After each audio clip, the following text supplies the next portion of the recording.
자, 그러면 오늘 이제 할 거는 이제 신해혁명 할게요. 신해혁명 833페이지 보세요.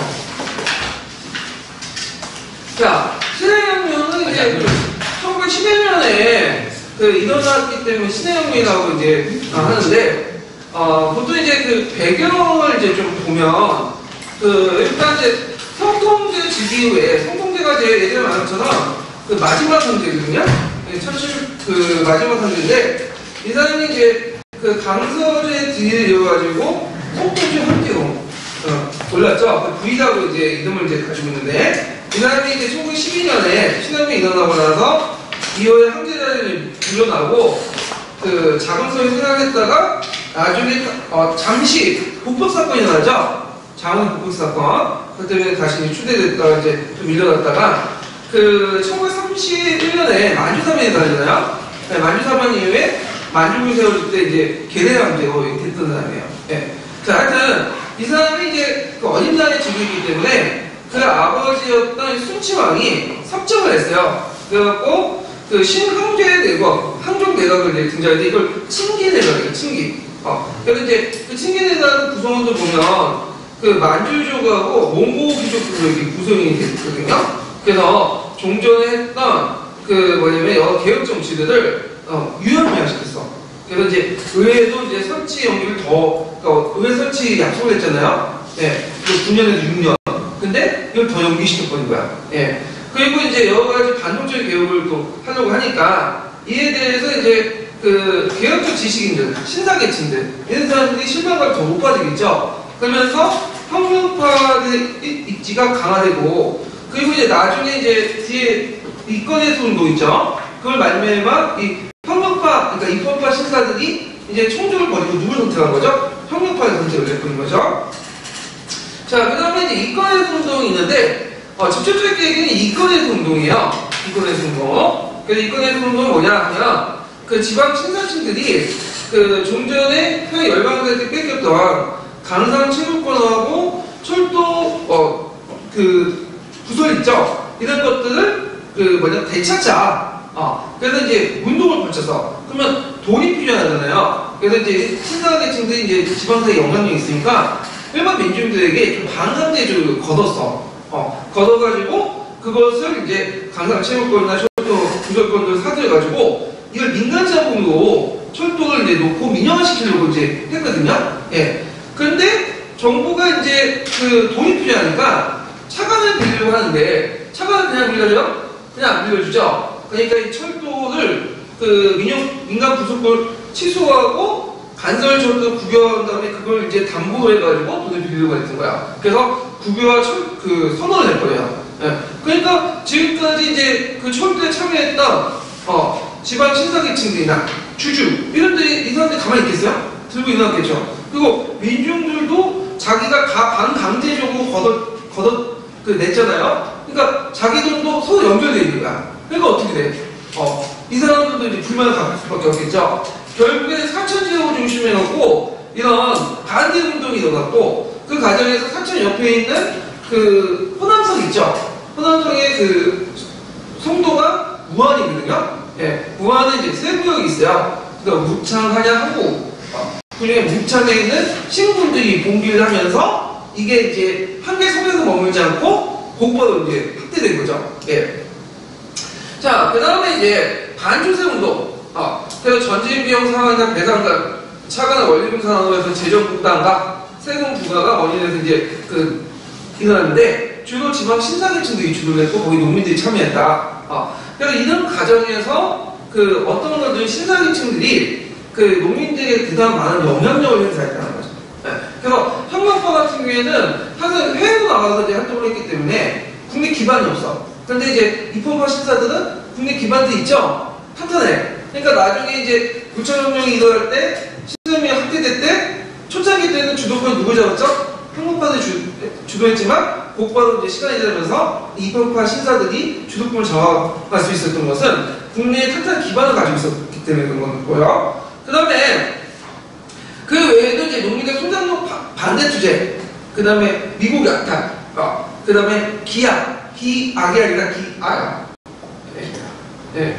그 다음에 신정관제, 학교 파괴, 방위독교, 청조타도 등 여러 가지 독립투쟁이 확산됐다. 그래서 혁명적 분위기가 확산됐고요. 아까 얘기한 것처럼 그 철도 구경 운동을 조치했죠. 그러면서 이것이 이제 청조가 열강들에게 차관을 빌미로고 이 철도 이걸 다시 그 외국 세계에 준다고 이제 인식한 그 사람들이 이제 철도 구경 반대 운동을 했고, 특히 이제 제일 심했던 곳은 뭐냐면 호남선이나 사천성 중심으로 이렇게 뭐냐면 심했어요. 특히 이제 사천성에서 이제 그 봉기가 일어나.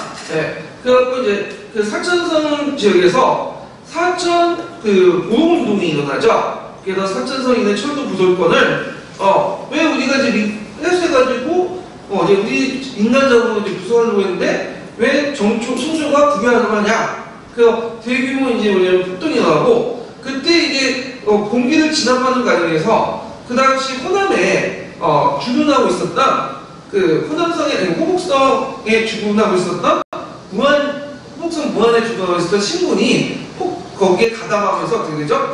전국화되는 거죠. 네. 그러니까 이제 우리나라의 이제 역사를 비교해 보자면, 그 예전에 그 제주도 사성폭동이 일어났잖아요. 사성폭동이 일어나고 나서 그 여수 그 지역에 16년대인가요? 네, 그 연대가 이제 주둔했다가 이제 거기 파견하고 하니까, 거기에는 이제 공산주의 세력들이 이제 뭐냐면 그 군대를 장악한 다음에 폭동을 일으킨 것처럼 요거 비슷하다고 보시면 돼요. 예. 자, 하여튼 이렇게 해서 이제 사천성 옹기를 계획해서 그 호북성에 있는 무안에 있는 무창에서 봉기가 열어가면서 이제 확대됐다. 그러면 이 봉기를 주도했던 이제 그 단체는 뭐냐? 문학사하고 공진회예요. 자, 이 문학사하고 공진회는 그 어떤 단체냐면 이 사람은 혁명파 단체들인데 주로 이제 이 단체들은 주로 신군 지역에 이제 파견돼서 그 신군을 이제 의식화시켜가지고 일부 신군들 장악을 했죠. 그 혁명파 신군들이 그 안에서 일종의 쿠데타를 일으켜갖고 지도부를 쳐내고 뭐냐면 군대를 장악해서 이제 무창공기를 일으킨 거죠. 자, 그래서 이제 이 무창공기를 계기해갖고 그 20개의 성 중에 17개의 성이 이제 혁명파 안으로 뭐냐면 수중에 들어가게 되고 각 성에서 독립선언을 하게 돼요. 예. 자, 이제 이렇게 이제 확대돼 나가는데요. 그러면 초창기 때 혁명의 중심지는 어디겠어요? 무창이죠, 무창. 예, 무창에서 일어났으니까. 그래서 이제 그 무창에서는 각 군산들이 독립세력을 하나 통합할 필요가 있다. 그래갖고 일종의 임시정부였던 호북군 정부를 이제 수립을 하게 돼요. 그래서 이제 이때 이제 그 지역에 있는 자유국 의원들과 협의해서 여운형이라는 사람인데, 여운형은 이제 원래부터 혁명파였던 사람은 아니고 이 사람이 그 지역에 이제 뭐냐면 그 청주의 최고 군지휘가 있었어. 근데 혁명세력들이 이제 학교에 가니까 방향을 혁명파로 돌려서 자기가 가담을 하게 된 거죠. 그래서 이제 그 자유국 의원들이 협의해 여운형을 그 당시 군정부 도도부에 추대를 해서 이제 성립을 하게 돼요. 예. 자, 활동을 보면요. 일단은 외국인들 입장을 때는 이제 혁명이 어떤 방향으로 흘러갈 수 없잖아요. 흘러가는지 잘 모를 거 아니에요? 이게 이제 반외세로 나갈 건지, 아니면 친외세로 나갈 건지, 또 자기 이해관계나 기득권을 보호해줄지 모르잖아요? 그러니까 그 외국인들을 안심시키기 위해서 일단은 재산을 보호한다. 외국 재산을 보호하고, 그 다음에 이제 그 뭐냐면, 죄송합니다.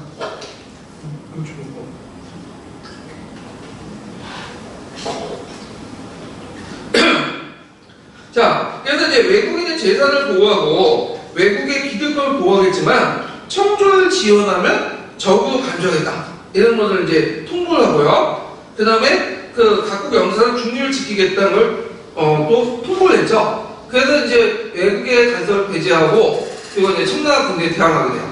그리고 이제 또 이 그 호북군 정부는 그 임시정부이기 때문에 완벽한 통일정부는 아니죠. 그러니까 통일정부 필요성을 느끼고 그 당시 각성의 혁명세력들 소집을 하게 돼요. 그래갖고 그때 뭘 공포하냐면 중화민국 임시정부 대강 이런 걸 공포해요. 이게 대강이라는 것은 앞으로 이런 것들을 계획하겠다는 뜻이야.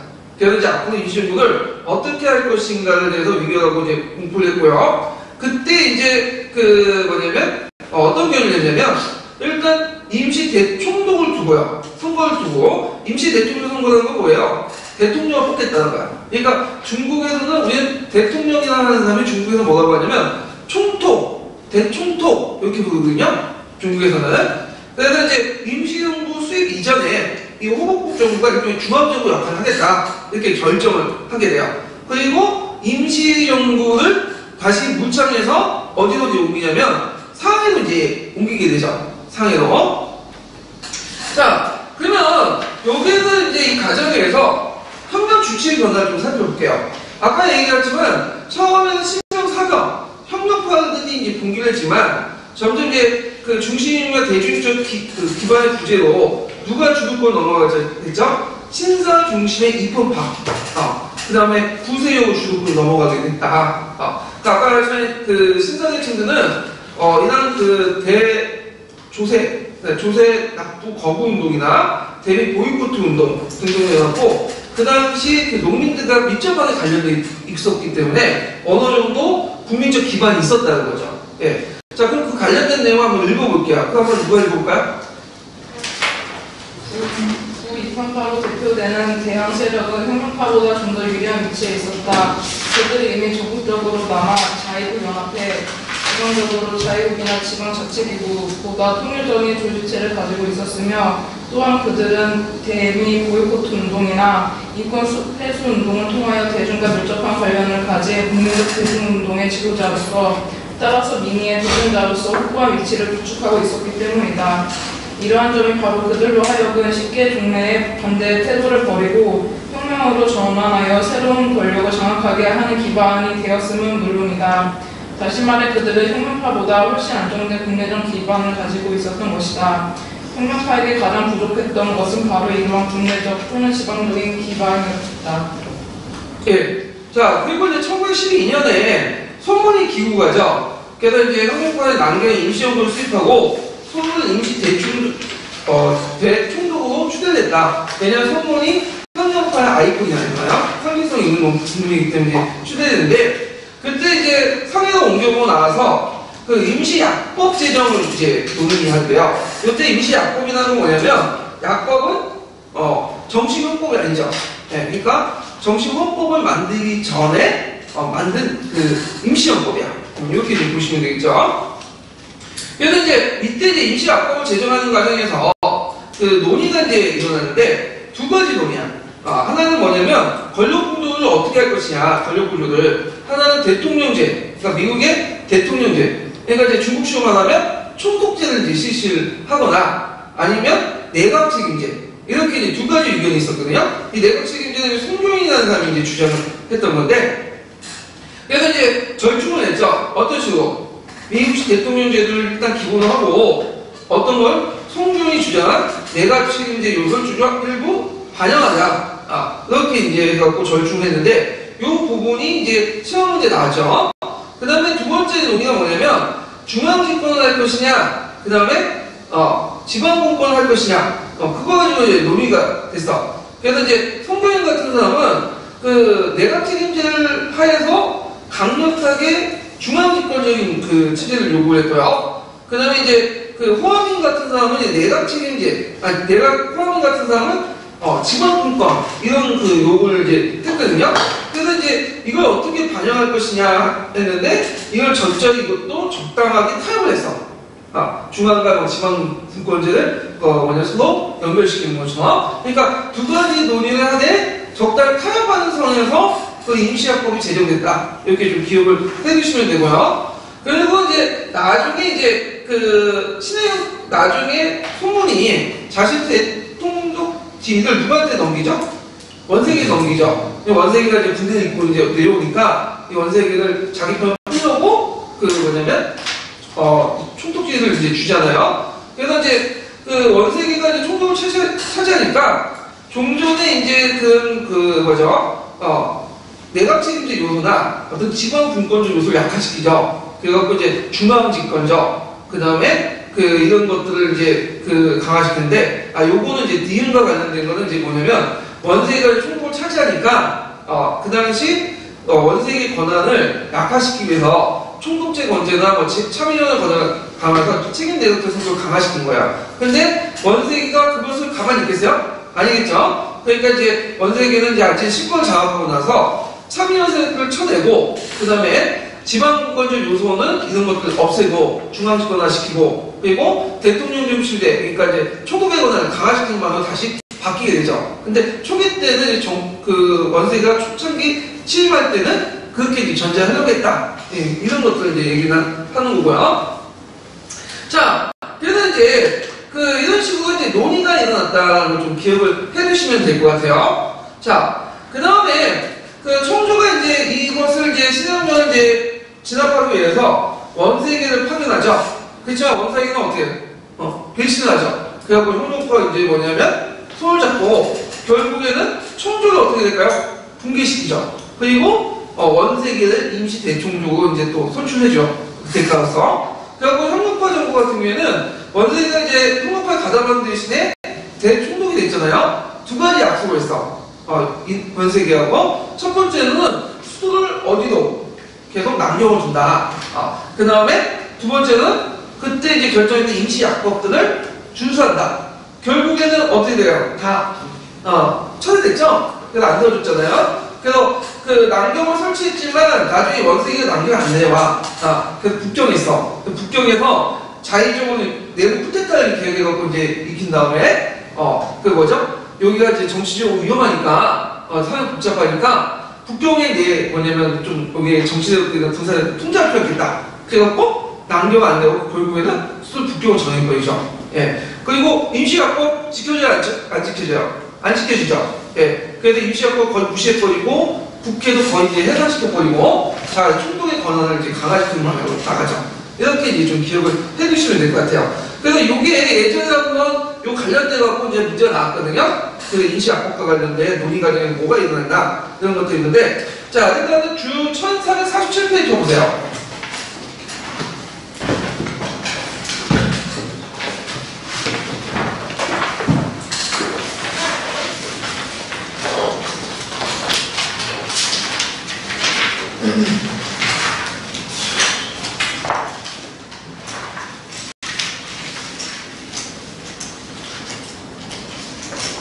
자, 1447페이지 주 1126번 한번 읽어볼까요?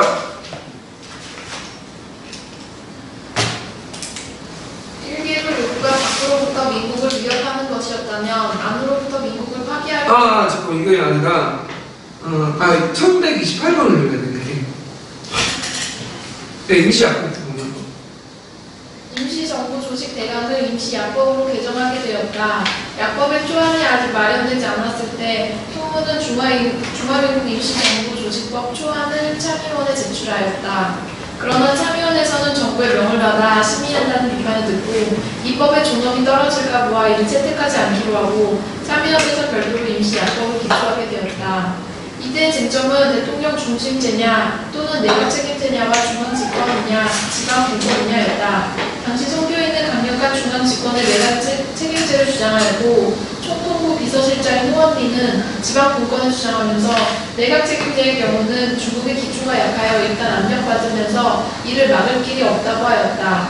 이때 송교인의 의견이 받아들여져 3월 8일에 전문이 통과되고 11일에 임시정부에서 공포하여 시행하게 되었다. 모두 7장 56조로 된 임시약법은 중앙정부의 조직을 프랑스 내각제도에 두고 인민의 권리와 의무를 특별히 중시하였다.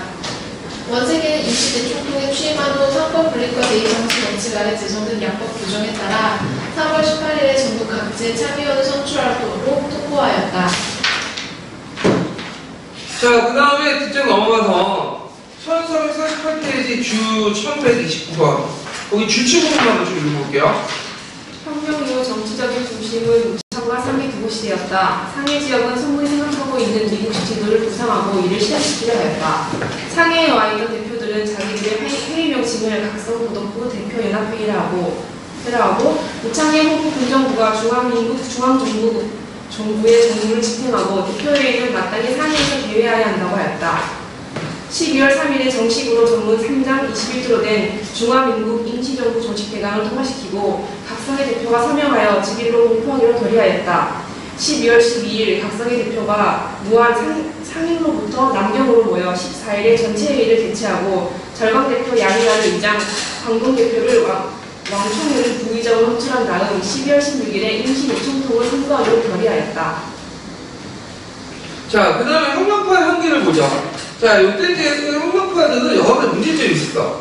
아까 얘기했지만 초기에는 혁명파가 우세했지만 누가 주도권을 장악한다고 했죠?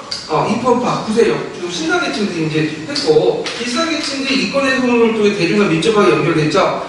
그 다음에 이제 그 통일적인 지도 능력이 결핍됐다는 혁명파 안에. 그러니까 혁명파 안에 그 합당은 했지만, 그 합당에 따라서 여러 예전의 그 조직들이 그대로 융합적으로 된 게 아니거든요? 그대로 남아있어서. 그래갖고 이제 조직이 분열돼 있었고, 그 다음에 혁명파 지도자들이 그렇게 카리스마적인 있는 지도자가 없어요. 네. 대표적인 손문인데, 손문은 상징적인 인물이지, 이들이 손문의 조직을 완전히 장악한 것도 아니고, 그 능력도 없었어, 솔직히 말해, 손문한테는. 네. 그래서 이제 이런 것들이 혁명파의 내부로 통일적인 행동이 결여됐고, 결국에는 구갈과 입법파가들이 이제 합작돼서 내부 분열이 더 가속화됐다.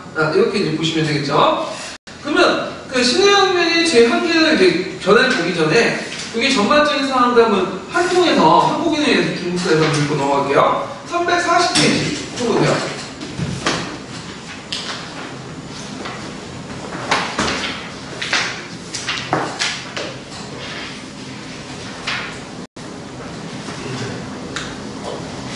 자, 거기에 보면 이제 그 철도 국유화 관련된 내용들이 쭉 읽고 그런데 일단 철도 국유화 부분이 되게 중요하기 때문에 가정을 한번 읽어볼게요.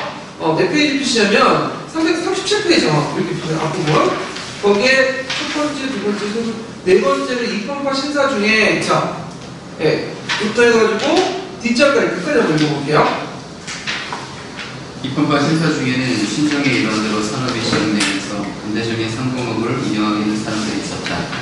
이들은 자신의 경제적 이익과 열강으로부터 이권을 회수한다는 국민주의적 대의 명분을 위해 철도 부설권과 광산 채굴권을 회수하는 운동에 참여했다. 열강 이익이 철도 부설권을 획득하고도 기간 내에 철도를 부설하지 않는다든가 기타 규정을 어긴 경우 철도 부설권이라는 이권을 회수해 자신들이 사업을 전개하고자 했다.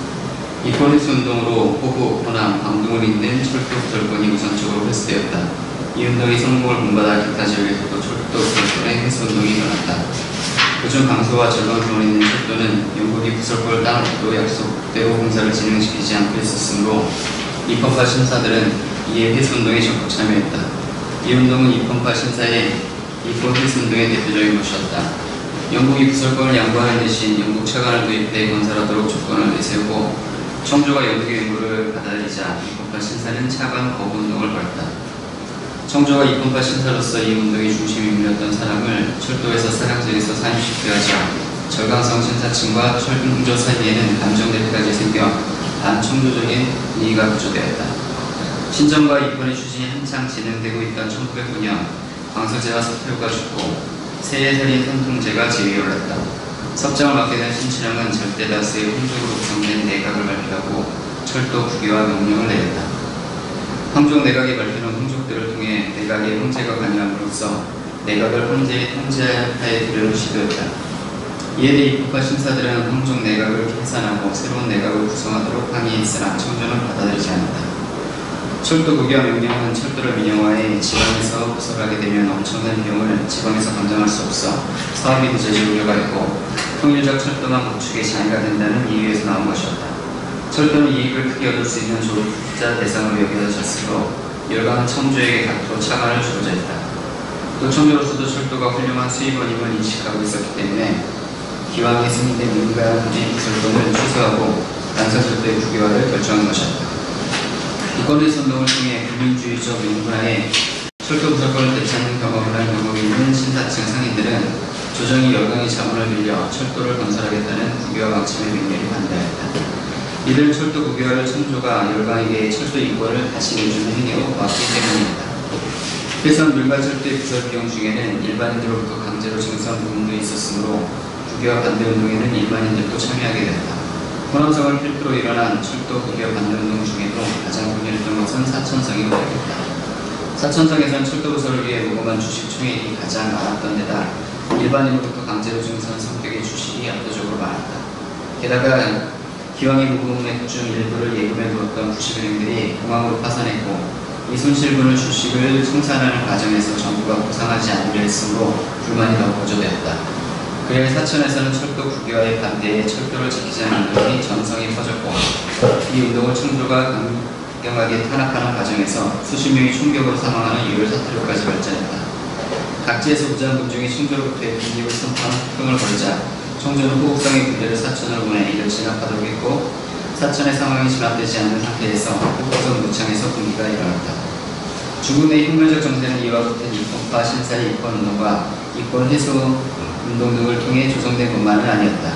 청일전쟁의 전쟁 비용과 배상금을 갚기 위해 외국에서 들여온 차관의 원리금 상황으로 인해 이미 지정적 부담이 큰 상황에서 엄청난 액수의 의아한 배상금이 부과되자 청주는 재정 적자에 직면했다. 결국 이러한 재정 부담은 세금 증가로 이어져 백성들의 부담을 크게 늘렸다. 신정을 선포한 이후 개혁을 추진하기 위한 비용이 필요하게 되어 백성들에게 새로운 형태의 세액이 부과되었으므로 일반인에게는 신정의 당장의 경제적 고통으로밖에 여기시지 않았다. 결국 여러 가지 영역에 잡다한 세금 징수 및 기타 사회 경제적인 요인으로 청주 말기에는 소장류 반대운동, 미국 약탈 폭동, 굶주린 백성들의 폭동, 신정 반대와 학교 파괴 폭동, 반기독교와 청주 타도를 내세운 폭동 등 하층민 중에 다양한 종류의 폭동이 빈번하게 일어났다. 이와 같은 민중 폭동은 그 자체가 혁명을 목표로 한 것은 아니었지만 혁명적인 분위기를 고조시키는 데 일조했다. 힘드시죠? 네, 여기까지. 그 다음에 뒤에 넘어가고 몇 페이지 보시면요. 거기 그 342페이지 거기 보면 뭐가 있냐면 이제 아까 이제 호국공 정부가 이제 건설하는 다음에 만들어진 다음에 거기에서 그 중화민국 임시정부 조직대단이 이제 의결 공포되거든요. 네. 그래서 이제 수도를 남경을 두고 제가 상해였다고 얘기했는데 남경이에요. 예, 좀 수정해 주세요. 아까 상해가 전문말씀이에요. 남경이에요. 예, 남경을 두고 그 다음에 거기에서 이제 대청동을 소굴하자 이렇게 건의를 했어. 그래서 그때 그 승문이 상해에 도착하고 하니까 이때 이제 남경을 모셔다가 임시 대청동을 선출하게 되죠. 예, 그리고 이제 그때 임시 야권 논의를 해갖고 재정 공포하게 돼요. 근데 청조가 누구한테 군대를 내줬죠? 원세계. 그때 원세계는 신분을 장하고 있었는데 그때는 친인회관이 등장하니까 원세계가 관할이 커지니까 별로 이제 안 좋아했어요. 그래서 지방으로 이제 자천을 시켰거든요. 호강청도로. 그러니까 이제 정치 군사적 대권은 이제 이들은 원세계가 그 뭐냐면 그 원세계가 이제 그 지방으로 이제 자천시키고 나중에 이제 뭐냐면 그 수렴이 일어나니까 얘를 이제 호강청도로 임명을 했어요. 그러니까 이제 그 당시 그 원세계가 그 친인회관에 별로 기분이 안 좋잖아요. 자기 권한을 뺏었는데 피하니까 다시 이제 호강청도 임명을 했거든요. 그러니까 이제 그 뭐냐면 나 지금 발병이 나가고 그 뭐냐면 그거 못 가겠다 거절을 해버린 거야. 예. 그러니까 이제 호강군이 너무 커지니까 원세계를 좀 등급을 높여줬죠. 흡차 대신으로. 그래서 군대의 모든 권력을 다 걔한테 준 거야. 그러니까 원세계가 이제 권력을 두고 이제 쳐들어오니까 혁명 컨셉은 아직까지 원세계 군대를 막을 수 있는 능력이 안 됐거든요. 그래서 논의가 있다가 그러면 이제 그 얘하고 좀 타협을 하자. 딜을 하자. 그래서 이제 딜을 한 게 뭐냐면 남북 의하예요. 네. 그래서 여기에서 남은 누굴 뜻하는 거죠?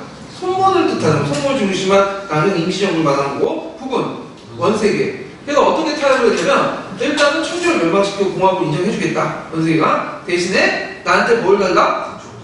대충통을 달라. 그러면 이제 한국파에서는 두 가지로 약속을 걸었죠. 그러면 수도를 남경을 하고 두 번째는 임시약속을 준수하자. 그래서 원세가 끄덕끄덕 했는데 이게 지켜지지 않았죠 나중에. 네, 이런 이제 과정을 이제 내용이 있어요. 그래서 이게 몇 페이지까지냐면 342페이지 두 번째 단락부터요. 그 다음에 뒷부분 각각 읽어보시고 그 343페이지 첫 번째 단락이죠. 여기까지 한번 읽어보세요. 이렇게. 몇 번째 단락? 두 번째 단락까지 한번 읽어볼게요. 그러니까 343페이지 두 번째. 여러 성이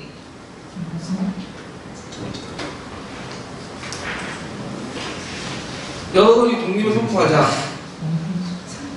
342페이지요. 42페이지.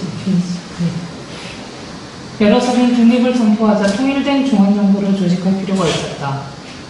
호국군 정부는 11월 10일 통일정부를 조직하기 위해 무창의 대표를 판명하기로 요청했고, 상해에서는 절강 상해도독부가 강서훈 대표를 불렀다. 상해에 모인 대표들과 기타 각성 대표가 무창 측의 요청에 따라 무창으로 갔으나 청군의 반격으로 위험했으므로 항구의 영국 조계지에서 첫 모임을 가지고 중화민국 임시정부 조직대강을 일결 공포했다. 바로 이날 남경이 혁명군에게 점령되어 독립하게 되었으므로 대표들은 임시정부를 남경에 두고 대총통을 선포하기로 했다. 마침 소문이 12월 25일 귀국해 상해에 도착하자 29일 대표들을 소문을 임시대총통으로 선출했다. 총통에 취임한 소문은 내각을 구성했지만 국내의 정치적 기반이나 군사력이 전혀 없었기 때문에 강요들도 강소, 절강지방의 인물들이 우승했다. 내각 구성 후 개헌안 임시참의원에서는 임시약법을 제정 공포했다. 그러나 소문의 임시정부는 출발부터가 임시적인 것이었다. 청주의 정권을 위임받은 원세계가 화해의 제안을 해왔고 독립한 각성 대표들은 원세계가 공화정을 창성하면 그를 총통으로 추대한다는 결의를 했던 터였으므로 제재가 남북 이화를 향하고 있었다. 게다가 국내에 아무런 기반도 없던 소문을 적절히 면치 못하는 남경 정부의 지정 상태로 보아도 남북 이화의 대세를 거스르고 계속적인 전쟁을 통한 혁명 암수를 주장할 처지에 있지 못했다. 무창 동기가 성공하자 청조가 진압군으로 내려보낸 은창휘하의 제1군이나 대기시킨 풍국장 이휘하의 제2군은 모두 원세계가 오랫동안 양성해온 장교들의 지휘하에 있었다. 군사, 정치의 대권을 장악하고 있었던 한인 관료 원세계는 2년 전 순치남이 섭정을 맡아 황족 중심의 집권화를 도모하는데 걸림돌로 여겨져서 강제로 발병을 치유하라는 명목으로 고향으로 돌아가라는 처분을 받고 국경에서 쫓겨나 있었다. 청조는 혁명 진압군의 장교에게 막강한 영향력을 가지고 있고 어느 황족과도 긴밀한 관계를 유지하고 있었으며 열방의 신임을 얻고 있던 원세계를 기용해 남국에 대처하는 수밖에 없었다. 14일 청조는 원세계를 호광총독에 임명했다.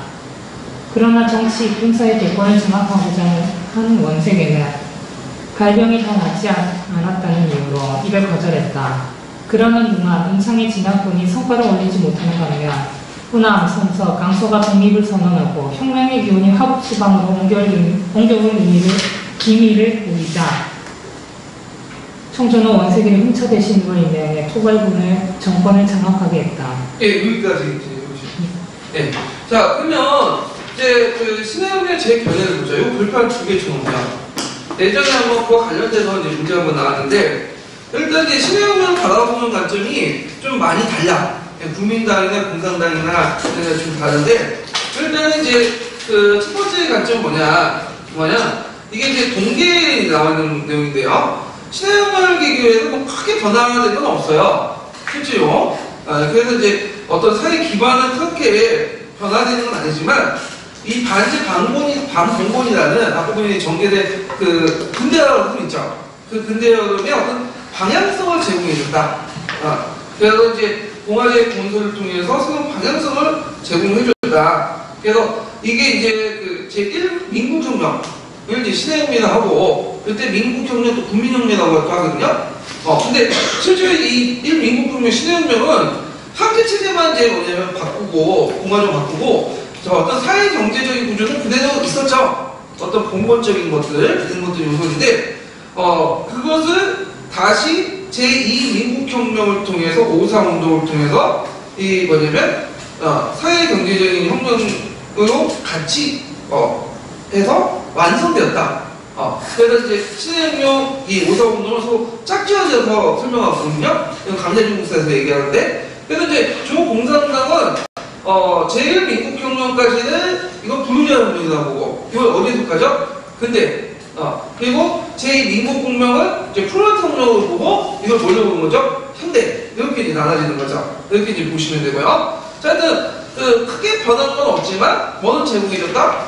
방향성을 제공해줬다. 이렇게 이제 보시면 되고, 두 번째는 뭐냐면, 종전에 그 수천 년 동안 유지됐던 한계 지배체제에서 돌려 넘어간 거야. 공화제로 넘어간 거야.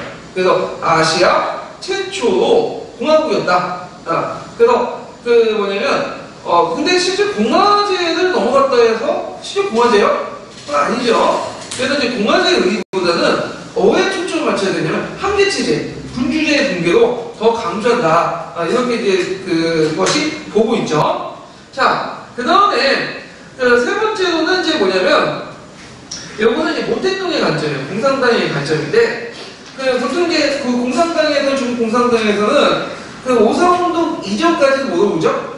근데 그래서 그때 개혁운동 누가 주도를 했어요? 부르주아들이 주도를 했죠. 소문을 중심한 부르주아들이. 그래서 요때 이제 있고 그 다음에 오사운동 이후에는 뭘로 보죠? 현대.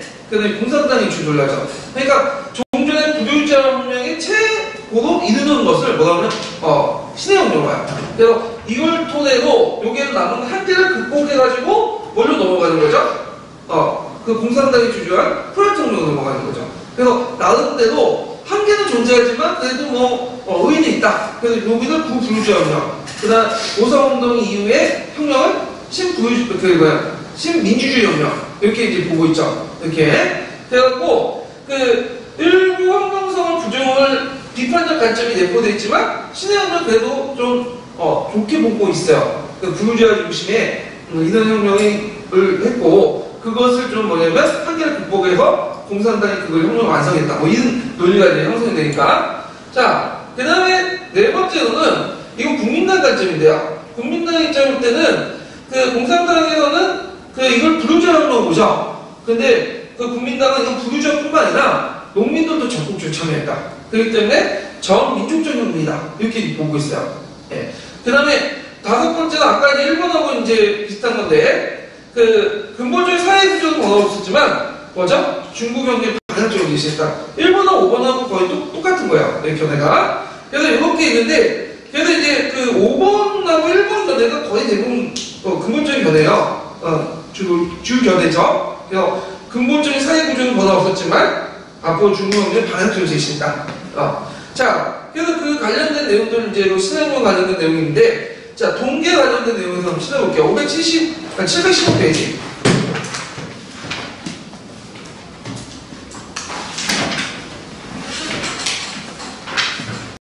자, 거기 보면 신해혁명의 역사적 의미가 있죠?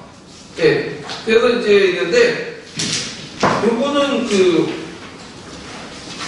어디 보냐면, 716페이지 15페이지 앞부분 읽어보시고, 16페이지, 첫 번째, 두 번째, 신해혁명 성격 부분 있죠? 요거 한번 읽어볼게요. 신해혁명의 성격에 대해서는 아직까지도 논란이 많다. 그것은 신해혁명의 혁명적 성격에 대한 핵심적인 문제로서 신해혁명에 의한 청주의 타도와 공화제 정부의 수립에 과연 사회구조의 변화의 혁명성을 분류할 수 있을 정도의 변혁을 가져왔는가라는 데 초점이 놓여지고 있다. 이래하여 신해혁명은 혁명이라고 볼 수 없다는 부정적 시각이 있다. 이들은 신해혁명은 반식민지 반공권적 여러 세력들이 사회의 기본틀을 변경함이 없이 부르주아적 요소를 위로부터 포섭함으로써 공권적 지배의 재편을 꾀하는 단순한 정치적 변혁이라는 것이다. 신해혁명은 청말 이래의 신사층이 자신의 부신을 위해 일으킨 단순한 정권 교체적 경변으로 규정한 견해도 있다. 이와는 달리 신해혁명의 혁명성을 강하게 긍정하는 주장에 의하면 이 운동은 우선 농민을 주력군으로 한 인민과 반농 집단과의 투쟁에서 찾고 있다. 신해혁명 전개 과정의 기본축은 바로 농민투쟁이며 이것이 혁명의 기본적 동력으로 발전하였다고 평가하고 있다. 그러나 역사상 최초의 공화국 수립이라는 의미를 강조하는 혁명론자들도 그 질서가 그대로 존속되고 또한 공권체제는 군벌의 영주인 원세계가 그대로 유지하고 있는 사실을 부정하지 않고 있다. 뿐만 아니라 최초의 공화국 정권은 청조보다 더 심한 뇌판적 정권 세력이라는 사실도 부인하지 않고 있다. 그러나 신해혁명의 역사적 성격은 신해혁명이 이루어놓은 현상보다는 반제 반공권이라고 하는 세계사 전개의 출발점이 되었다는 데 그 의미를 높게 평가할 수 있겠다. 이러한 평가는 바로 신해년의 변혁 그 자체보다는 신해년 이후의 역사적 지향성을 중시하는 의미가 있고 이는 다음에 오는 오사운동의 전 단계로 평가할 때 그 역사적 성격이 더 뚜렷해지는 것이다. 이렇게 볼 때 신해혁명은 이후에 전개되는 공화제 국가를 건설하고 미국의 앞날의 새로운 가능성을 제시했다는 뜻에서 민국혁명으로 보아야 할 것이다. 자, 그러면 이제 그 관련된 기출문제 풀어볼게요. 100페이지를 펴보시면은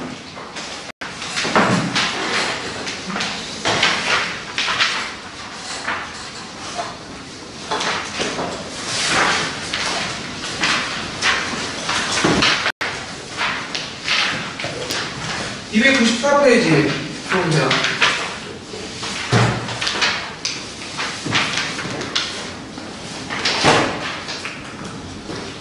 자, 3번 보면, 자, 중국의 신해혁명에 대해서 한국의 제대 폐지와 공화국 탄생의 같은 측면을 고려하면 긍정적 평가가 주중이지만 이후 정치 사안이나 사회적 효과를 측면으로 다른 평가의 여지가 있다.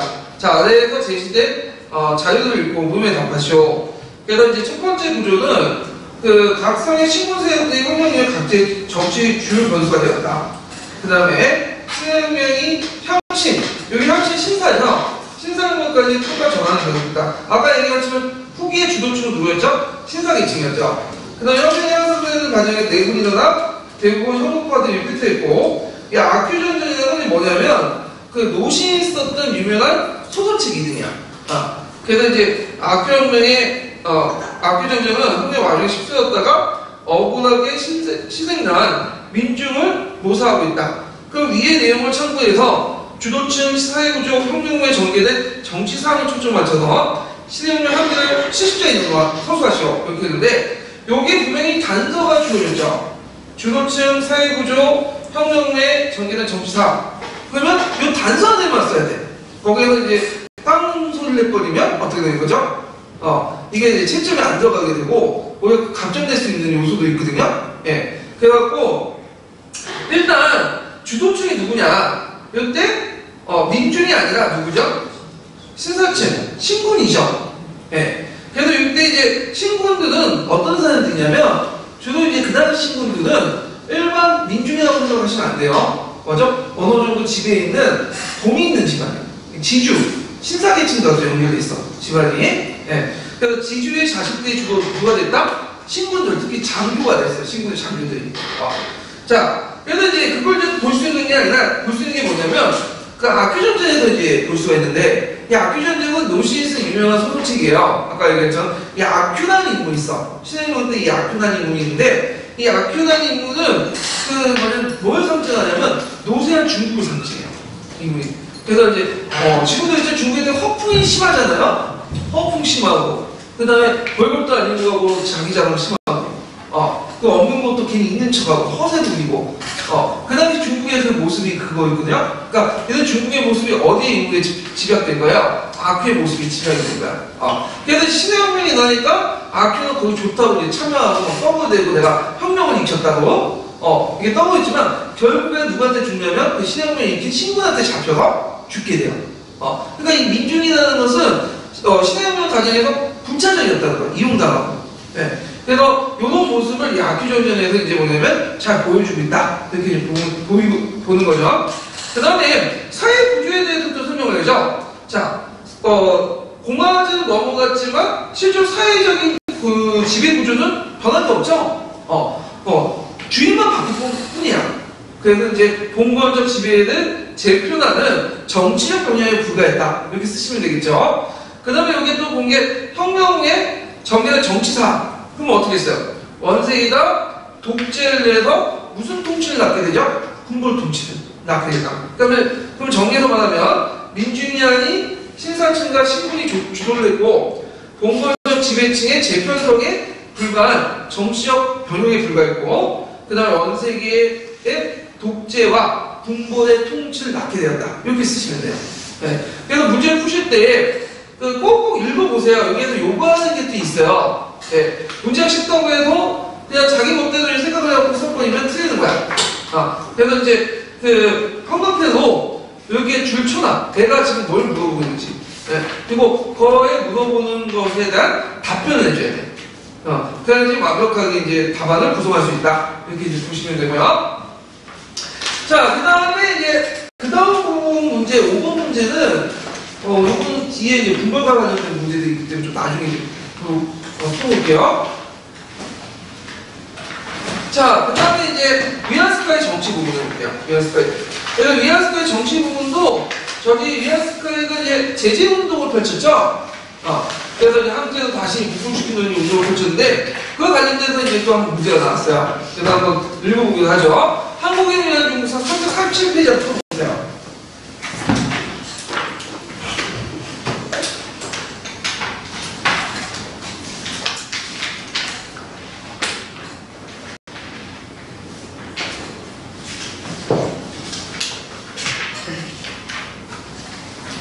자, 그럼 347페이지에 보면 위안스카이 이제 내용이 있는데 그 위안스카이가 이제 약속을 했지만 결국에는 배신을 때린다고 했어요. 예. 그래서 이제 위안스카이라는 인물이 상당히 이제 우리나라하고 또 관련되는데 이 사람이 위안스카이가 우리나라 온 게 언제 때죠?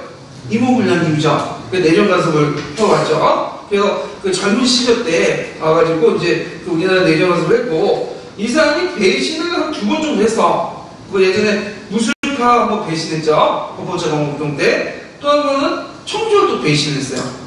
그러니까 상당히 기회주의자. 기회주의자죠. 그래서 이제, 이렇게 이제 있는데, 그 위안스카이의 이제 그 정책 방향은 지방세력을 제거하고 중앙집권을 강화시키는 그런 방향이었거든요. 예. 그래갖고 이제 그 좀 전에 이제 나경 정부에서 했던 약법들을 무시하고 점점 자기 세력을 구축하고 결국에는 자기가 총독이 되려고 황제가 되려고 하다가 반대심에서 이제 이걸 또 치부하죠. 이런 내용인데 자 여기 내용은 이제 346페이지 어디까지 보냐면요. 그 첫 번째, 두 번째 단락 최초의 내각 총리 당선인 내각부터 해갖고 그 다음에 그 뒤에 이제 신약국 공포였고 세 번째 단락까지 그 다음 쪽 한번 읽어볼게요. 최초의 내각 총리 당소인은 내각의 독자적 권한을 장악하고자 노력했다. 내각을 심의기구 정도로 생각하고 있던 원색에는 자신에게 보고 없이 총리 권한으로 사무를 처리하는 당소인의 권력 행사를 용납하지 않았다. 결국 총통과 총리는 직계도덕 임명 문제를 둘러싸고 충돌을 일으켰고 여기서 총리가 패배해 사직했다. 동맹의 출신의 강요들이 연대 사직한 후 우여곡절을 거쳐 새로 조직된 내각은 국무회의를 총통부로 옮겨 총통 주재하에 여는 등 책임 내각제 정신을 상실하고 있었다. 이에 동맹회의 후신으로 합법 정당으로 조직되어 국회의원 선거에서 압승을 거둔 국민당은 총통권을 견제하기 위해 정당 내각을 주장하기에 이르렀다. 원색에는 국민당의 조직과 선거의 압승을 이끌고 정당 내각을 주장해온 송교인을 암살하도록 사주했다. 한편으로는 국회 동의 없이 거액의 처관을 도입했다. 이어 남방 과격파의 움직임을 견제하기 위해 광서, 강서, 광동, 안위의 도덕을 면직시켰다. 민국 원년에 원세계에 대한 지지를 밝히고 송교인 암살 당시까지 무력 해결을 원치 않았던 손문, 황훈 등은 원세계 토벌전쟁, 소위 제2혁명을 벌이지 않을 수 없었다. 그러나 전란이 다시 일어나는 것을 회피하려는 전반적인 분위기에서 혁명군은 별다른 호응을 받지 못하고 진압되었다. 손문 등은 다시 일본으로 망명했다. 원세계는 이 내란을 진압한 후 총통 독재권을 확립해 나갔다. 정식 총통의 선거 이전에 헌법을 제정해 총통권을 제압하려던 국회 내 일부의 움직임을 제압하고 총통 선거부터 치러 정식 총통이 되었다. 그리고 국민당이 우세한 국회 헌법기초위원회에서 기초하고 있던 헌법을 도외시하고 총통권을 확장을 골자로 한 임시약법 수정안을 국회에 제출했다. 국회가 이를 묵살하고 헌법 초안의 공포가 임박하자 원세계는 비상수단으로 각 성의 도둑들을 움직여 국민당 해산, 국민당 의원의 자격 취소, 헌법 초안 폐지, 국회 집권 정지 등을 요구하게 했다. 이들의 요구에 따른 형식으로 원세계는 국민당을 해산하고 국민당 의원의 자격을 박탈했다. 헌법기초위원회와 국회는 정족수 부족으로 그 기능이 자동 정지되었다. 국회 기능이 정지된 후 각성의 대표들의 모임인 정치회의가 국회를 대신하게 되었으나 이 정치회의는 일종의 자문기관에 불과했다. 정치회의는 원세계가 제안한 약법 수정안을 토론해 새로운 입법기관을 만들도록 제안했고 이에 따라 약법회의가 구성되었다. 약법회의는 형식상 선거를 뽑힌 의원들로 구성되었지만 의원은 원세계 지명을 받거나 그의 동의를 받은 사람에 한정되었고 성격도 자문기관에 가까웠다. 약법회의에서 원세계의 약법 수정안을 참고해 작성한 신약법은 총통 권한의 확장을 명문화한 것으로 국회에서 작성했던 헌법 초안에 규정된 의회의 권한이 대폭 삭감되었다. 신약법에 규정된 의회의 입법원은 총통이 임명한 의원으로 구성된 참정원이 대신했으므로 끝내 총통의 자문기구 이상의 의회는 구성되지 않았다. 신약법의 공포와 더불어 국무원의 폐지를 비롯한 일련의 관제 변경이 이루어져 독보적인 명칭의 관직들이 생겼다. 또 각성의 성의회와 각급 자치기관이 해산되었다. 새로 확정된 대총통 선거법 수정안에서는 총통의 임기를 10년으로 정하고 연임이 무한정 가능하게 한 데다 참정원의 의결이 있으면 자동적으로 연임할 수 있게 하여 원세계는 종신 총통의 지위를 얻게 되었다. 예. 자, 그래서 이제 이 원세계의 이제 그 권력강화 내용을 이제 좀 보면요. 첫 번째는 아까 얘기했지만 그 남방의 남경에 투를 준 게 아니라 이 국경 범범, 그러니까 이제 자기 부하를 시켜서 이 군대 폭송을 일으킨다고 해서 이 국경 치안을 위협한다. 그걸 이제 그 국경 옮기면 국경 치안이 위협하기 때문에 임시공수도를 남경에서 국경으로 총을 공식화시키죠. 예. 그래서 이제 자기 세력 기반을 가지고 이제 권력을 강화시켜놨고요. 그 다음에 처음에 이제 내각이 어떤 내각이냐면 단소위 내각, 단소위.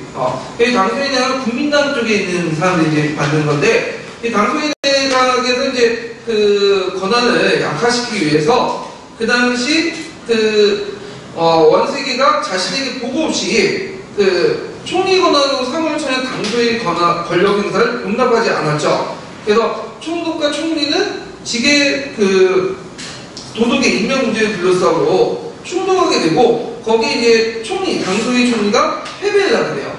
그래갖고 이제 이때 그 동맹회 출신의 강론부도 어때요?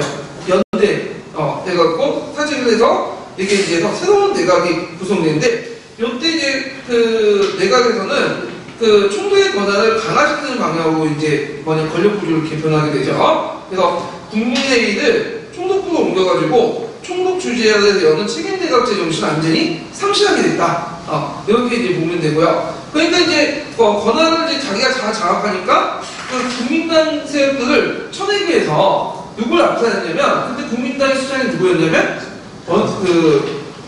갑자기 생각나는데 송편이죠. 송편이는 암살해요. 네. 근데 송편은 어떤 사람이냐면 원래 이제 국민당의 전신이 뭐예요? 동맹회죠, 동맹회. 그래서 이 비밀동맹회를 합법적인 조직이었던 국민당으로 이제 탈바꾼 사람이야. 그래갖고 이제 이 국민당에서 이제 큰 활동을 했던 사람이거든요. 그런데 이 원세계가 이제 자기를 보내서 이 사람을 암살했다. 이렇게 좀 기억을 해두시고요. 그 다음에 그 지방에 있는 이제 국민당 세력들이 있어요. 동맹회 출신들. 그래서 그 동맹회 출신이었던 그 당시 이제 세계 도둑들을 파면을 시켜. 그래서 그 도둑들이 반발을 해갖고 일으킨 게 뭐냐면 제2혁명이거든요. 결국에 원세계에서 진압이 됐죠. 그래서 이제 국민당이 해산되고 국회 기능이 정리되고 그 다음에 원세계가 지명한 사람을 중심으로 자문기관 사건인 약법회의가 소집돼요. 거기에서 신약법을 제정하게 되죠. 이때 신약법의 주요 내용은 뭐냐면 총독 권한을 강화시키고요. 그 다음에 의회를 권한을 약화시켜서 자문기구화 시켰고요. 네. 그래서 자기가 이제 독재를 하게 되는 거죠. 그리고 그 총독 기한을 아까 읽은 것처럼 10년으로 확대시키고 그리고 연임할 수 있도록 이렇게 만들어서 실질적으로 종신 총독으로 만들어버린 거죠. 예. 그래서 원래 임시약법이 어떻게 돼요? 무너지게 돼요. 예. 그래서 이제 이런 것들을 이제 연결시켜서 보시면 될 것 같아요. 자, 그때 이제 원세계가 그 당시 이제 자신의 권한을 강화시키려고 하니까 이제 송문은 더 이상 중국에 활동할 수 없다. 그래서 자기 무기를 끌고 어디로 간 거야? 일본으로 가요. 그래서 뭘 하죠? 중화혁명당을 조직하죠. 중화혁명당. 이 중화혁명당은 후의 국민당하고 좀 달라요. 이 앞에 국민당하고 좀 다르고, 앞에 국민당은 누가 조직했죠? 송교인. 네. 그리고 그 중화혁명당은 앞에 국민당 대중 조직인데 때문에 요 중앙운동은 엘리트 중심의 뭐죠? 그 당시 비밀 중심이야. 테러 중심이야. 그런데 이제 나중에 오성운동 계기로 해서 다시 중국 국민당이 나왔죠. 신중국 국민당은 중앙혁명당의 어떤 비밀적이고 엘리트 중심에서 뭐죠? 공개적이고 대중 중심으로 바뀐 거예요. 또. 그런 걸 좀 기억을 해주시면 될 것 같아요. 자, 하여튼 그 당시 이제 송일본 만명에서 중앙혁명당 조직하고 그 다음에 랑치차오가 있죠. 랑치차오가 이제 예전에 얘기한 것처럼 이 사람은 이제 소문에 반대로 처음에 위안스카이가 있지만 위안스카이 제재운동을 하니까 군대를 조직해서 위안스카이 파도운동을 했죠. 이 사람은 이제 처음에는 인권파였지만 신혁명을 계기로 해서 뭘로 바뀌었다고 보시면 되면 공화파가 바뀌었다고 보시면 돼요. 공화파로. 예. 그래서 이제 그 관련된 내용을 한번 읽어볼게요. 1453페이지.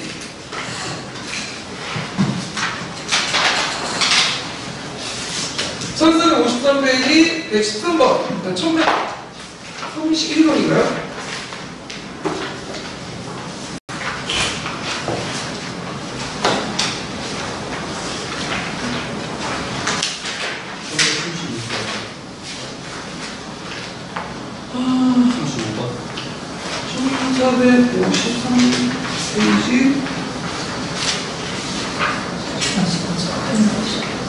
저거 이거 잘못 적어놨나? 아, 여기 있네. 1136번.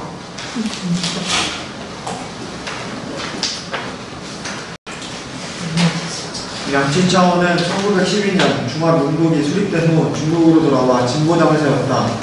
그는 국민당과 그 지도자 수원에 반대하고 공화국의 대총통 위안스카이를 지지했다.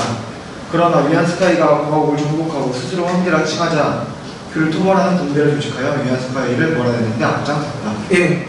그래서 기억을 해주시고요. 자, 그 다음에 제재운동을 보죠. 제재운동. 그 별표 하나 쳐놓으세요. 자, 제재운동이라는 것은 이게 항제제자죠? 뭐 하는 운동이에요? 항제가 되겠다는 거예요, 항제가. 예. 그래서 이 배경을 보면 그 원세가 중앙집권 정책을 성과를박하고 황제가 되어서 강력한 권한을 이제 동을 하려고 하는 데든지 있고요. 내용을 보면 공화된 페이지와 그 다음에 항제 체제 부활 측정이죠. 그런데 그 영어를 조성하니까 두 개를 이용했어, 외국인들. 그래서 이제 프랑크 군나우나 그 다음에 아리가 나가고 같은 사람들을 이제 시켜가지고 공화정은 민도가 낮은 중국에서 맞지가 않다. 그래서 항제 체제가 낫다 이렇게 주장을 하고요. 그 다음에 어용학자들을 조직한 그 중앙회라는 단체를 만들어가지고 그 다음에 입헌군주제를 주창하기 시작하죠. 그리고 원세 어용신문을 동원해갖고 조작된 이제 제재 추진운동을 대제로 벌이게 되죠. 예. 자, 그래서 이제 이 제재운동을 이제 해가지고 결국에는 많은 반대에도 불구하고 항쟁 추대를 받아서 흥원이라는 연호를 사용했어요. 근데 이게 시대적 추세에 안 맞죠. 예. 그래갖고 이제 열강, 그 당시 원색을 지지했던 영국, 일본, 러시아도 반대하고요. 군부에 대해서도 반대. 심지어는 자기 신복들조차도 반대해요. 이거는. 그 다음에 이제 그 운남공벌 강계호가 호국군을 조직해서 호국정쟁을 익히죠. 이걸 이제 뭐라고 하냐면 제3의 혁명이야. 예. 그래갖고 이제 각지에서 반란을 일으켜. 근데 이제 이 운남공벌이 그 단계호가 호국군 조직해서 3회 혁명을 익힌 건 뭐냐면 그 제재를 반대하는 것도 있겠지만 표면적으로 실제로 항제가 되면 이 사람 항제가 되면 자신의 권한은 어떻게 돼요? 더 강화되고 지방의 권한은 어떻게 되죠? 더 약화되잖아. 그러니까 자기가 가지고 있었던 지방의 어떤 권한들이 어떻게 돼요? 약화될 걸 운영해갖고 익힌 것도 있어요. 자, 결국에는 너무 이제 뭐냐면 반란이 일어나고 그 다음에 각지에서 비판이 일어나니까 이 사람도 어떻게 되죠? 결국에 제재를 취소하고 좀 있다가 죽게 돼. 그리고 나서 그 원색의 부하들이 중심으로 다시 군벌 정권들이 이제 형성이 되기 시작한 거죠. 자, 그래서 이거 과정인데, 자, 그러면 그 내용들을 한번 읽어볼게요. 1447페이지. 1126페이지, 1126번 한번 볼게요.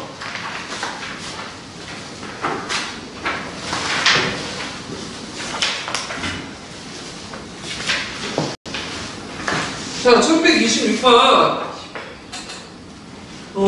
거기에 이제 원세기가 이제 제재운동 하는 내용들, 그 내용들이 있거든요. 한번 읽어볼게요. 1126번. 일개주 욕구가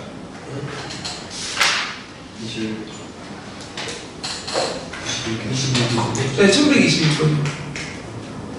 아, 이거 처음에 1개조라고 돼 있었어. 20. 자, 앞부분 잘라갖고 이렇게 붙여놓은 거예요. 네. 21개조 욕구가 밖으로부터 민국 위협하는 것이었다면 안으로부터 민국을 파괴하는 것은 공화제 폐지, 제재, 재활의 운동이었다.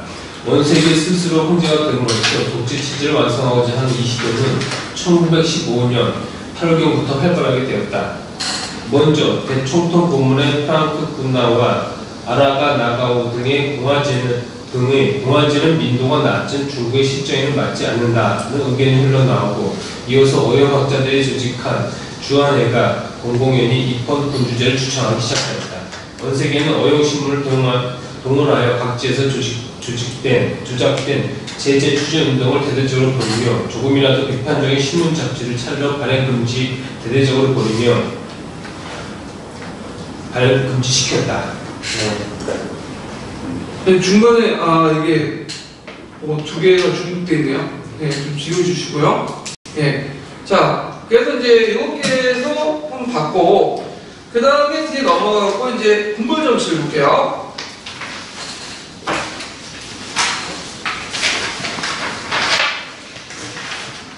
자, 군벌, 이제 원세가 서양의 이제 부하들에 의해서 이 군벌 정치가 이제 행해지는데, 자, 군벌 정치의 이제 한국 배경을 보면요.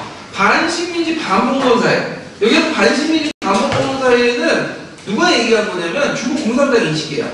중국 공산당은 그 당시 그 오사운동부터 해서 1949년에 그 국경내전을 승리할 때까지 그 시기를 보통 반식민지 반봉건 사회. 그러니까 식민지는 아니지만 거의 식민지가 된 거고, 그리고 봉건 사회와 그 다음에 자본주의 사회가 동시에 존재하는 그런 사회를 얘기한 거죠. 그래서 이 반식민지 반봉건 사회를 타도하기 위해서 공산당이 내걸었던 구호가 뭐죠? 반제국주의, 그 다음에 반봉건주의죠. 이때 반제국주의는 반대반체예요. 예. 그래서 하여튼 그 반식민지 반봉건 사회에서 강화된 지방분권적 상황하고 정통적인 권위를 갖는 중앙정부의 부재 상황에서 일어난 거고, 특히 중앙 권력이 존재를 하고 있지만 지방까지 완전히 장악을 못하고, 그리고 각각 지방세력과 중앙 권력들이 누가 또 연결돼 있죠? 외국 세력과 연결돼 있죠. 자, 특징은 뭐냐? 중앙정부가 대립하면서 그 무력 양상 및 세력 확장, 세금 강요, 제국주의 세력과 결속됐고, 상품시장과 원료공급적 전략돼서 반민족 집단이다. 그래서 이제 이 군벌들은 중앙정부의 중앙집권적 행정 부재한 가운데 지방 군벌의 분권적 경영이 강화됐고요. 특히 이제 군벌들이 직접 농민들과 상인으로부터 현지의 조달 및 수탈했다. 그 다음에 지방 내의 지주와 신사계층들이 유착관계를 맺어서 군벌 자체가 대주와 자본가로 성장했다는 거죠. 예, 그래서 전체적인 중국의 폐해를 일으켰는데, 그래서 이제 이 정권은 뭐라고 하냐면 군신 정권이라고 해요. 군대와 신사 계급이 결합됐어. 군신 정권. 그래갖고 그 제2지배층의 신사와 지주와 연합적 성격을 갖고 있다. 군벌들이. 그리고 군벌의 출신들이나 그 다음에 그 밑에 장교들이 누구의 출신들이죠? 신사, 지주의 자식들이야. 그러니까 계층적으로 또 뭐예요? 연결돼 있어요, 이 세력들은. 예. 그래서 이제 이렇게 이제 보시면 되고요. 이들은 어떤 식으로 재원을 확보했냐? 예전에 한번 좀 시험 문제 나왔던 게 이금이죠. 주세금이 이금이야. 통행료를 걷는 거죠. 그 다음에 토지세를 미리 징수하거나 각종 잡세, 부가세, 그 다음에 이런 것들, 그 다음에 앞에는 독점적 경영, 저질화폐, 을 남발해갖고 인플레이션 유발하거나 공채 발행.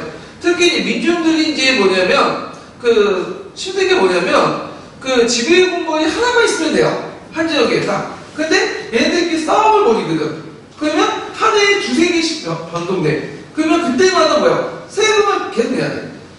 그게 골치가 아픈 거야.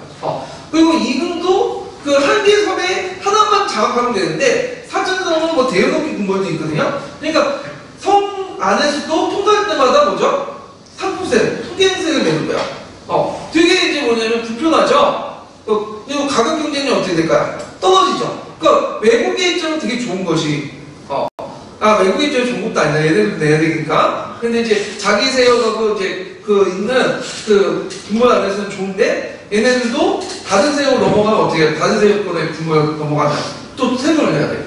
그래서 이제 나중에 이제 간세 보호관세 같은 것들 간세 확정권을 매길 때 폐지시킬 때 엑센트 이제 내걸 때 뭐예요? 이거 폐지해라. 우리 상품이 어떻게 되죠? 들어갈 수 없다. 그리고 중국 국민당 입장을 때도 계속 이금 갖고는 어떻게 해요? 국내 가격 경쟁이 없죠, 제품에. 그러니까 이금을 폐지시키고 한 번만 내는 뭐가 있죠? 통세를 내게 하죠. 근데 그 통세의 비율이 지금의 부가가치세는 지금 10%잖아요. 40% 50%.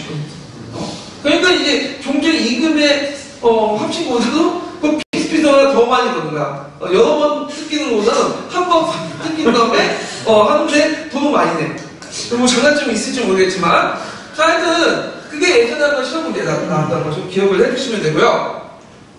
자, 그 다음에 분벌도 이제 되게 복잡해요. 이 분벌들이 막 지네끼리 막 싸우게 되는데, 특히 이제 분벌들이 이제 크게 두 개의 분벌로 나눴어요. 북양분벌하고 지방분벌 이렇게 나는데, 먼저 북양분벌 보죠. 북양분벌은 주 북경 중앙정부를 장악하는 분벌들인데, 보통 이제 중국의 중앙정권을 대변하는 분벌들이죠.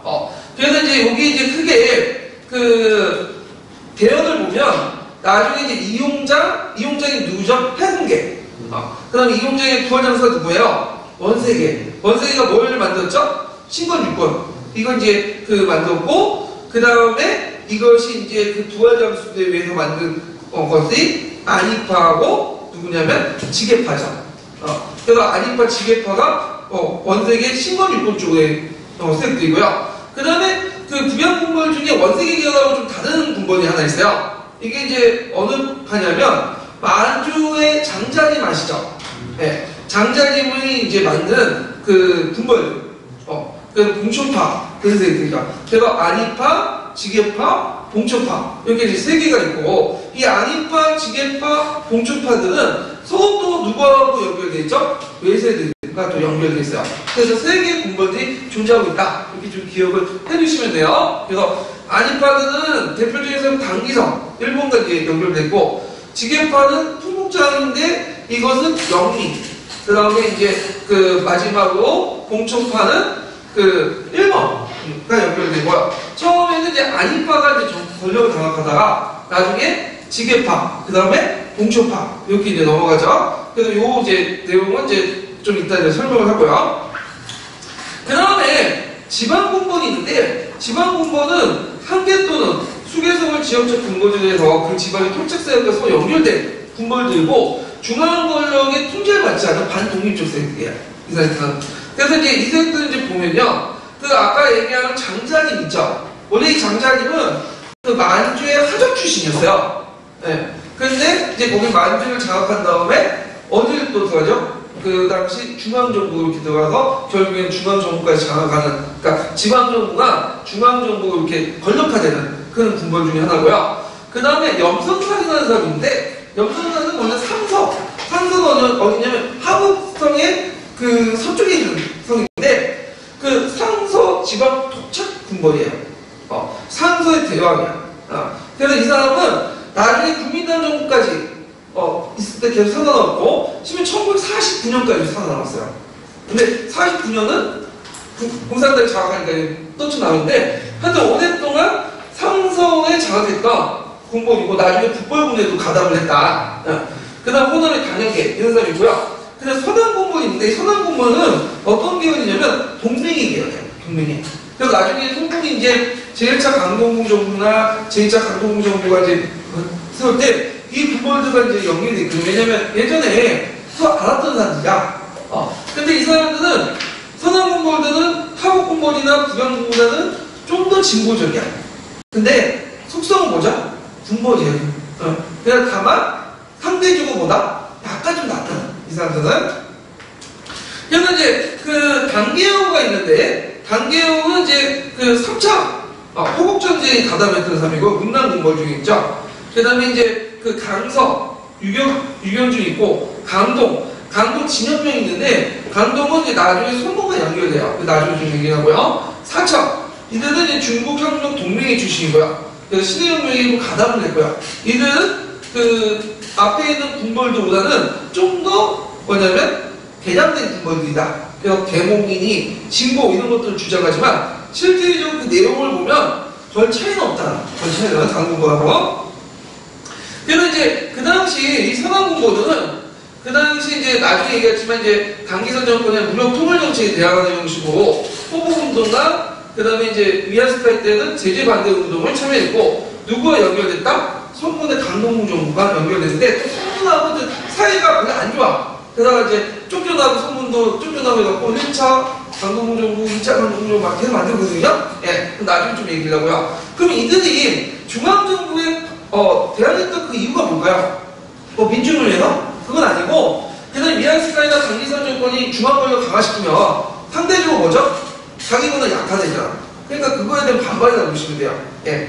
자, 그래서 있고 그래서 이제 선왕군부의 국경정부에 대한 자주적 노선에 대해서 앞에 언급한 것처럼 1차 강동구 정부는 손문과 유교준, 강계호가 결합됐고 2차 강동구 정부는 손문하고 진영명이 결합됐다. 예. 그래서 1, 2차 같은 경우는 이제 이런 그 선왕군부하고 손문과 연합정권이에요. 결국 손문이 배신당하죠. 그러니까 손문이 왜 배신당하냐? 결정적인 뭐가 없어?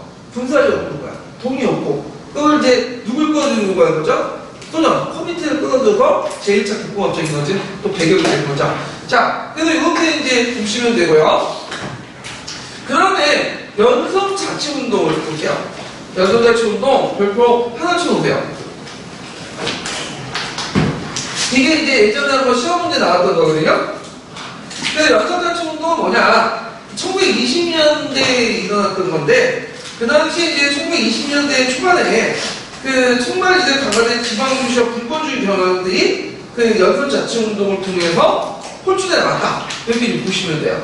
그래서 이 연성자치운동은 그 당시 이제 그 신혁명 이전에 그 자위국이나 뭐 이렇게 자정을 만들면서 이제 지방시사층들이 지방자치를 내세웠잖아요. 거기에다가 이제 선언공벌 같은 거, 그러니까 상대적으로 힘이 좀 딸리는 공벌들이 중앙정부에 대립하는 과정에서 중앙집권보다 뭘 강화시키려고 했어요? 지방자치. 그러니까 두 개의 이해관계가 어떻게 되죠? 딱딱 맞아떨어지면서 펼쳐진 것이 뭐냐면 연성자치운동이에요. 네. 그래서 그 내용을 보면요. 각성이 성헌법의 제정 및 민주적 성정개혁을 통해서 군부 간의 대전 중심이 영방정부, 통일정부 수립하자. 그래서 중앙정부는 있지만 중앙정부는 형식적인 거고 상당수의 지방의 어떤 분권적인 지방자치 인정해주는 그리고 지방마다 또 성헌법을 만들어갖고 지방자치 인정해주는 그런 정치 구상을 이제 뭐라고 하냐면 영성자치운동이라고 하죠. 예. 그러니까 오늘날은 미국식 그 제도 이런 걸 이제 주장을 한 거죠. 그래서 이제 그 내용을 보면 허남의 성헌법과 성리회를 구성하고요. 4차는 성헌법 제정, 그 다음에 강동, 호국, 절강된 위에서 운동이 전개됐다. 이렇게 보시면 되고, 의미는 긍정적인 면과 부정적인 면이 동시에 존재돼요. 먼저 이제 그 긍정적인 측면을 보면 오사운동 이대의 군번의 무력 지배에 반대하는 민주화 개혁운동의 연장선상에서 이해할 수 있고, 근데 그 부정적인 건 뭘까요? 이건 성 자체를 내세우지만 실제로 누구의 이해관계를 대변하냐면 서남 지역의 중소 군벌들이 중앙정부의 압력을 벗어나서 자신의 권한, 기득권을 유지하기 위해서 이 운동을 뭐냐면 이용했다. 이런 것들이 이제 있죠.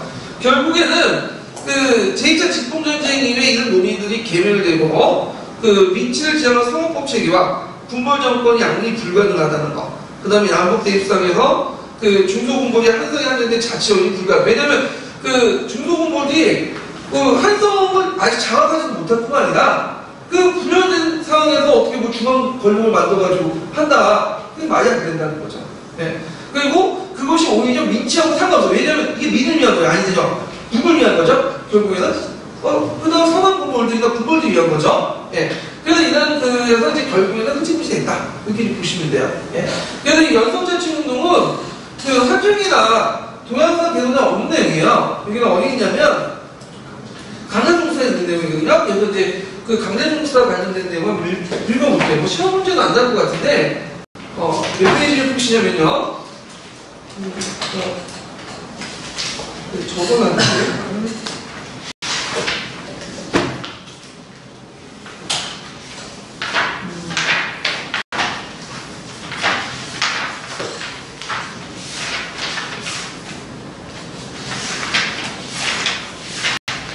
여기 있네. 1446페이지. 1446페이지에 보면 주 1125번 있죠? 네, 보이시죠? 그거 한번 읽어볼게요. 1920년대 1920년대 중반에 국경 정부와 건국 정부 간의 첨예한 남북관계가 각 지역 군벌의 혼전 상황 속에서 각성이 성화법을 제정하고 자치정부를 수립하는 민주적 행정개혁을 통해 군벌 간의 내전을 중식시키고 연방정부의 효과를 이룩하려는 목적의 지원운동이었고 주로 서울 지역을 중심으로 전개되었던 것이다.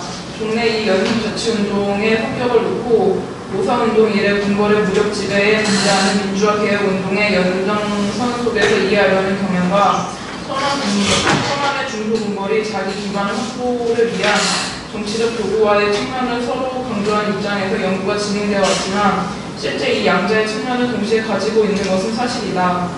다만 이 운동은 주도권을 실질적 지배자인 집권군벌이 장악하게 됨에 따라 결과적으로 약소군벌의 보험 내지 연독 탈거로 전락하고 운동이 실패하였다고 볼 수 있겠다. 미국 초년에도 앞으로 중국의 통일국가가 어떠한 형태여야 하는가에 대한 논쟁에서 미국이나 스위스를 모방한 연방국가 체제를 취해야 한다는 주장이 강력히 제기되기도 하였지만 이 연성자치론이 단순한 일개인의 정론의 단계를 벗어나 구체적으로 실행의 단계를 벗어나 구체적으로 실행의 단계로 옮겨지기 시작한 것은 1920년대 전반에 와서였다. 그 지역은 호남, 호북, 사천, 홍서 등 남북 대립의 낀 지역이나 광동, 강서, 구건 등 그 영향하에 있는 지역이고 기타 서남고 지대에 고립되어 국방의 영향을 덜 받을 운나 귀주와 같은 특수한 경우로 아니파의 세력 범위였던 절강이 여기에 해당한다. 자, 그러면 좀 쉬었다가 국경적 관련 부정 부분을 읽어볼게요.